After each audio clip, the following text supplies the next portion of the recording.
What's up everyone? Thank you for turning to our channel. Here, we share content about relationships, love, marriage and happy life experience. In this particular video we want to bring this knowledge to you from Sadia Khan. So, let's get right into it. What is the major desire of the people who come to see you for advice? I have a really good, do you know what the good thing is? My message isn't for everybody. So what happens is the clients that come to me really want the same goal, which is how do we create a healthy relationship dynamic and how do we become good parents to children? So what happens is I don't appeal to everybody. I'm totally okay with that. But the clients I do appeal to, we're a good fit. So I'm nice and busy, but I also, I get more freedom with my time now. Now I select when I see clients and then I get to enjoy a bit of Dubai life as well, whereas before I was just work. Now it's a good balance. How do you see the modern dating and relationship scene? Is it becoming more trickier for everyone? It's unhealthy. Yeah. I was doing something recently where I was just talking about how current dating is just practicing for divorce. We have very little kind of ethics and cultures that create a long-lasting marriage, and we're teaching people exactly how to get divorced, how to have short-term connections, how to move on quickly, how to break up and then start again, how to have very little attention and patience. So we're creating an environment and a culture where we have perfect candidates for divorce, unfortunately. What would be the major cause of such? Do you think it is largely because of the technological growth or social media as a whole? I think it's massively had a huge impact because more so than anything, it's reduced our desire to invest in people. Everybody seems disposable. You can quickly send a message to somebody else. You can quickly move on. You can quickly post a picture and new people will come into your DMs. So there is no motivation to make things work when they get tricky. So that's why, and social media hasn't been ideal for relationships. What do you think has changed as against like in the last 25 years ago? Look at it. Well, the thing is, what it's done is given everybody alternatives. So the average person now has alternatives if they have social media or if they have a Tinder account or whatever it is. Whereas before, the lack of alternatives makes you invest. Now there's so many alternatives that there is no desire to invest anymore, unfortunately. What do you think of these quote which says, most women want to get married and have children? Very few of them wants to be wives and mothers. What is your take of this?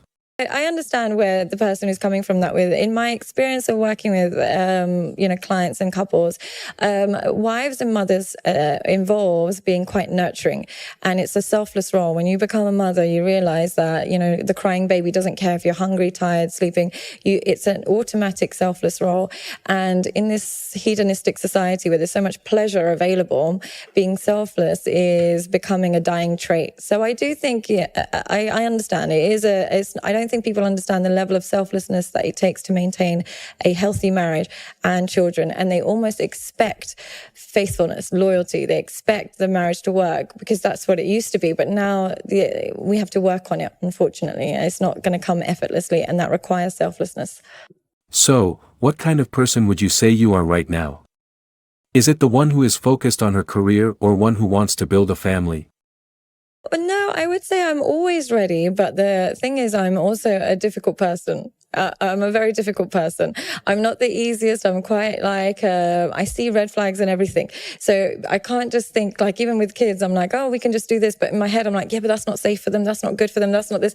So my head it's part of You're looking at the potential Unfortunately, father. everything is a problem. Everything is, even just taking the kids like here, there and everywhere, my brain goes to, that can affect them. That can be a bad thing. So unfortunately, it does make it difficult. Knowing too much is difficult. So, what has been your experience in Dubai? I heard it is quite an exciting place. What do you say to this? It's an incredible learning curve when you're watching how couples evolve in Dubai. There's very unique problems in Dubai. How long have you been here for? 2.5 years, yeah. And what I find in Dubai is the only city in the world where the women run circles on the men without the men having a clue.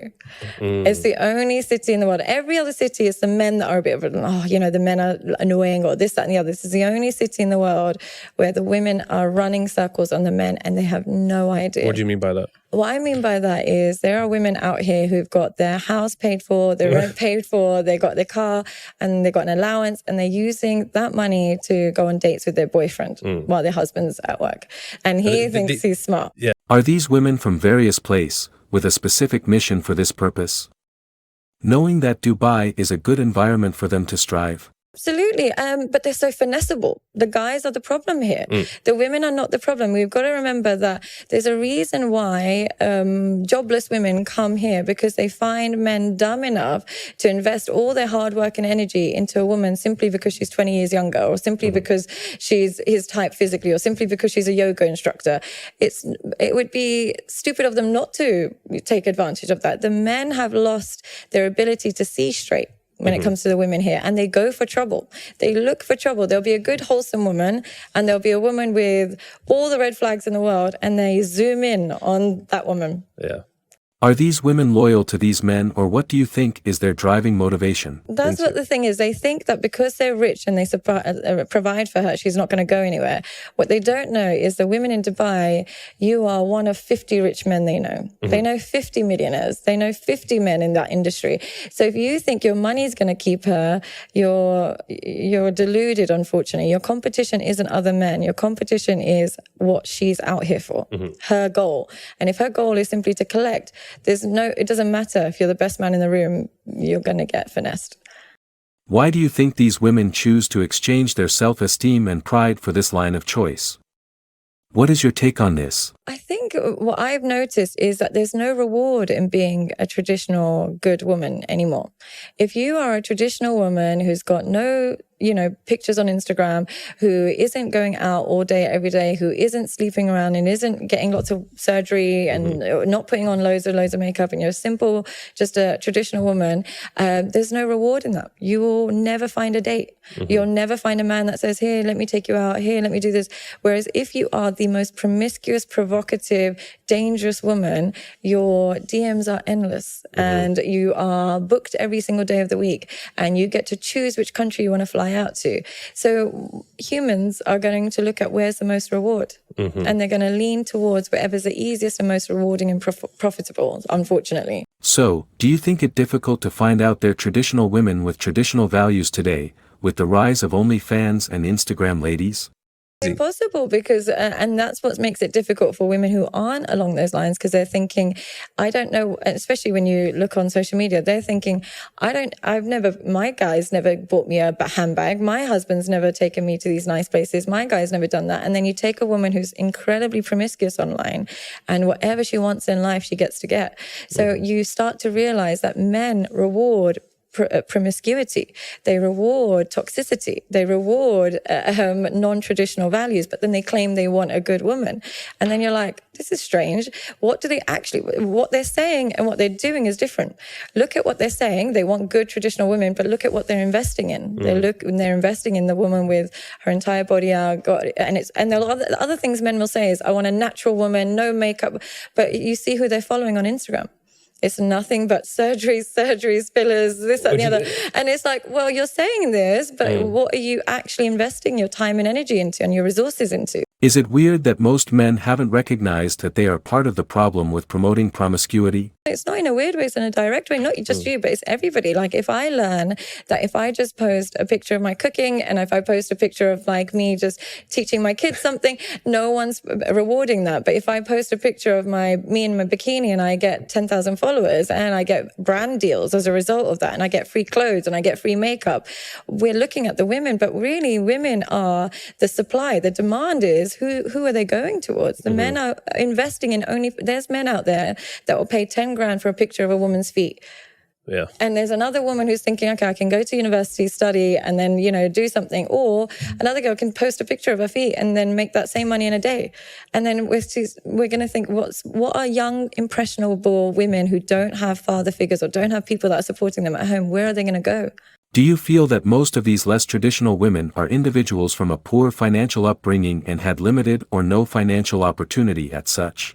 But that's the thing, like if you take a girl who's suffering in Bali or Indonesia and she asks somebody to help me and my dad, we're living in a really poor conditions, men will say, no, that's your problem. But if she says, I'll have sex with you or I'll sell a picture of me naked, he'll be like, okay, how much do you need?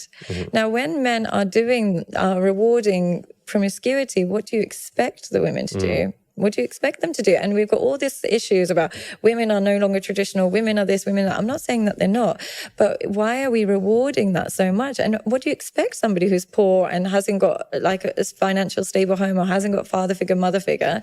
She's looking online and seeing what men like. Women go towards what men like. We do, whether we like it or not. We are dictated by male preferences. That's why our hair color will change. The surgeries will change based on what men like. The men will watch a lot of porn, have a preference, women become that. That's what society looks like now. And then they're just mad at the girl, but they're mad at the very girl that they're following every day on Instagram and liking and DMing. With the level of money these women make on OnlyFans platform and Instagram, what do you feel would happen if they suddenly stop posting and all that stuffs? But then we are encouraging... Society would generally be better, wouldn't it? They're the source, yeah? Like, it's like, you can blame the drug dealer, but they wouldn't have a market if there was no drug addicts. And the reality is, who looks more stupid, the drug dealer or the drug addict? The drug dealer can then clean out his money and live a great life. The drug addict is the one who's living with shame, guilt, embarrassment, a less fulfilling life. Same thing as these men that follow the women or invest in OnlyFans. The woman is clearing up, but you're the one that's still there like a loser, not learning how to talk to women in real life, not learning how to invest in women in real life. You're the idiot, not her.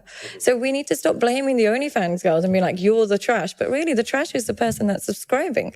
That's the issue. I believe anyway. Do you feel it is naturally for men to be acting in such manner and promoting this kind of behaviors? It's natural. Who wouldn't want to follow a stunning, beautiful girl? I get it.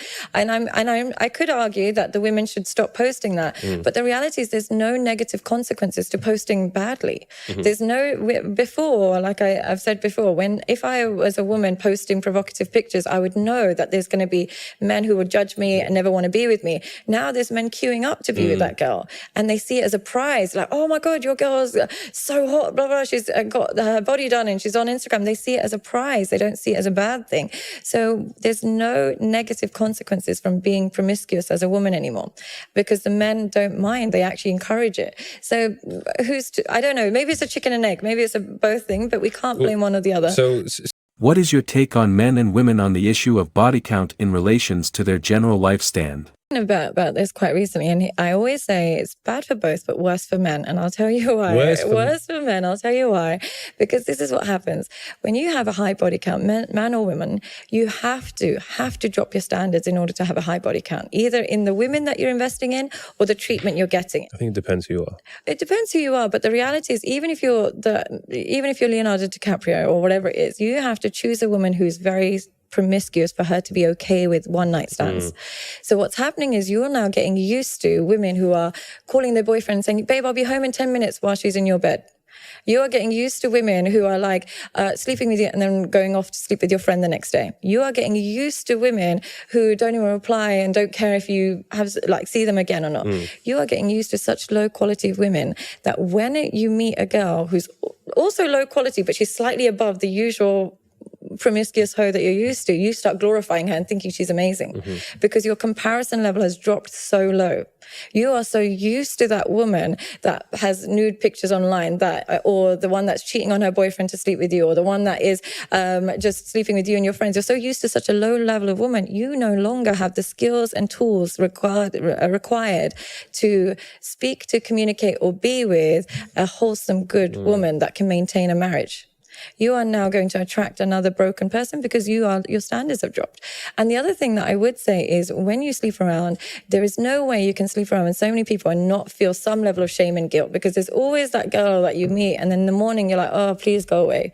There's always that, no matter what. So when you get that level of shame and guilt, the only way to feel better about yourself is to start saying, well, it's only sex. It doesn't matter. Oh, it doesn't matter if she was a bit shit. It's only sex. When you start having that attitude, it's only sex, and minimizing the importance of sex, there is no way you can nurture that in a long-lasting monogamous relationship. You'll think it's only sex. So you can have it outside of the relationship. You'll be more polygamous.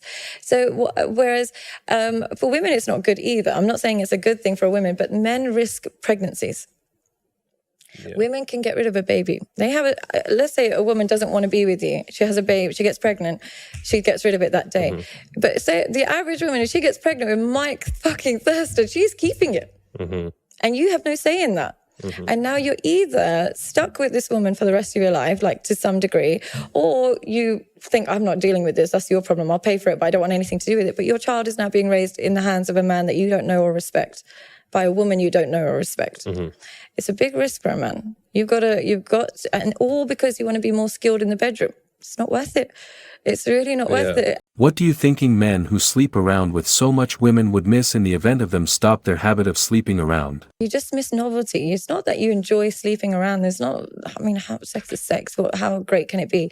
But it's difference, new. Men are designed to like novelty. Now, when you've done that so many times, to then be with one person for the rest of your life becomes almost impossible. And so what you do is you start minimizing how good monogamy is. You're like, oh, that sounds boring. But the reality is children need it. Children need it. Your parents need it. They like to see that you're monogamous in a relationship. Your children are being raised well. And also the other thing is people think that high body count means good in bed. Actually, men that have 2 or 3 good long-term relationships know a woman's body better than men who sleep around lots of one-night stands. Because the one-night stand guy that's had 1,000 bodies is just learning what makes him feel good. Is it because of lack of satisfaction being with that woman, or is there any underlying issues that wouldn't be stated in the open?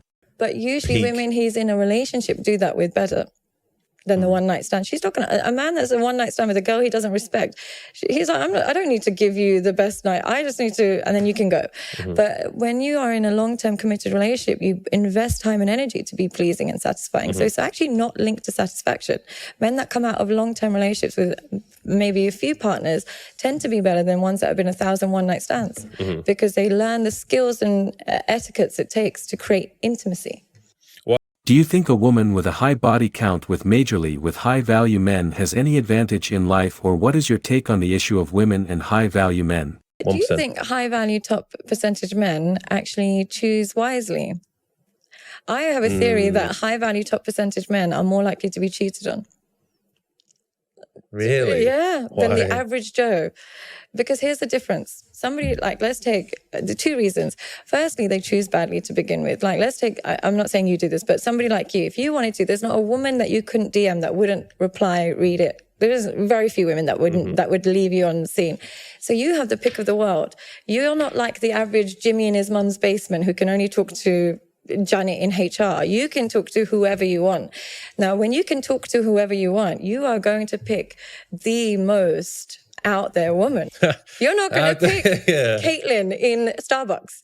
You are going to pick bad bitch. But at the time, you are going to find it difficult to be with Kathy from Starbucks when you are used to a girl with 10 million followers. No, because that comes with so much headache. But the majority of high-value men are because you can pick who you want. Who's going to go for plain Jane when he can have his dream girl? You can have your dream girl as a high... if you're a top... Yeah, but I don't think my dream girl is someone... She's not an influencer. She's not... Perhaps not for you now, but the majority of really successful, good-looking men, they can choose their dream girl head to toe. They're not going to settle for the average discreet woman. They're going to choose their dream girl. That dream girl comes with a different set of problems. She's not just your dream girl. She's everybody's dream girl. And that girl is more likely to know 10 of you. She doesn't know just one high-value man. She knows 10. So what happens is the selection process is damaged. They choose the sexiest girl thinking that because they're so high-value, she's going to be with me, and therefore she's going to be loyal. A lot of men will do that for status as well because they want to be seen with that top woman. They want to be seen with that. So these rich men, they'll choose that type of girl and think she's going to submit and be loyal to them, but not knowing that girl, she's got 10 of you in her DMs. And she's got your attention because she's provocative and promiscuous. So those values haven't changed in her just because she's met you. So you're thinking, oh, she's with me, she's going to change. You're not ignoring that she comes with a culture of I use my body to get men to do whatever they want for me. You're not going to be the one and only. So what happens is these rich men, because of their selection process, they're actually more likely to be cheated on, and because they also have this false sense of security. They think, where is she going to find another me? And the reality is your competition is not other men. Your competition is her traumas. Well, do you know as well? Is this as a result of their busy nature, because they spend less time with their partner, or what do you think are the other issues also? Really high value men, they're so naive about women. Because they think you're not going to get any better than me. But women don't want better. They want what they're used to. Mm-hmm. So if you meet a woman whose dad was an alcoholic or a dad was abusive or didn't grow up with a father figure, she will have a high-value rich man who treats her really well and cheat with her toxic PT in the back of his Nissan. Mm. And you're thinking, but you've got a rich billionaire, but she's like, I want that chaos. Mm-hmm. So your competition is never other men. Your competition is her values.